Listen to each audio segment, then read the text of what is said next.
আল্লাহর ঘর কাবা শরীফ তাওয়াফ করার স্বপ্ন বহুদিন ধরে বুকে লালন করে এসেছিলেন লিবিয়ার তরুণ যুবক আমের মাহাদি মনসুর। চলতি বছর হজের নিবন্ধন করে সব প্রস্তুতি সম্পূর্ণ করেন তিনি। হৃদয়ে অটুট বিশ্বাস, একদিন নিশ্চয়ই তিনি হজে যাবেন, পবিত্র কাবা ঘর তাওয়াফ করবেন। সবকিছু ঠিকঠাক চলছিল, কিন্তু যেদিন সৌদি আরব যাওয়ার কথা সেদিনই তার জীবনে নেমে আসে অপ্রত্যাশিত ঝড়। মিশর হয়ে সৌদি আরব যেতে চেয়েছিলেন আমের। বিমানবন্দরে পৌঁছালেও নিরাপত্তা সংক্রান্ত জটিলতার অজুহাতে কর্মকর্তারা তাকে বিমানে উঠতে দেননি। চোখের সামনে উড়াল দিল হজযাত্রীদের বহনকারী বিমান, আর পেছনে দাঁড়িয়ে রইলেন আমের, ভগ্ন হৃদয় কিন্তু ভেঙে না পড়া বিশ্বাসে। আমি হজের নিয়ত করেছি, তাই যেতেই হবে, অটল কণ্ঠে কর্মকর্তাদের বলেছিলেন আমের। হাল ছাড়েননি তিনি। আর ঠিক তখনই শুরু হয় বিস্ময়কর এক ঘটনা। বিমানটি আকাশে উড়লেও হঠাৎ যান্ত্রিক ত্রুটির কারণে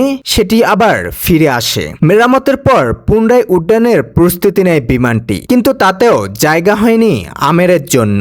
আল্লাহর পরিকল্পনা আরো চমকপ্রদত্ত ছিল। দ্বিতীয়বারের মতো আবারও যান্ত্রিক সমস্যায় পড়ে ফিরে আসে বিমানটি। এবার আর দেরি করেননি পাইলট। ককপিট থেকে ঘোষণা দিলেন, আমের মাহাদি মনসুরকে না নিয়ে আমি সৌদি আরব যাচ্ছি না। এই ঘোষণায় বিমানের ভেতরে বিস্ময়কর ঢেউ ওঠে। শেষে বিমানে তুলে নেওয়া হয় আমেরকে। চোখ ভিজে ওঠে সহযাত্রীদের। অনেকেই বলে ওঠেন, এ যেন এক জীবন্ত কুদরতের নমুনা।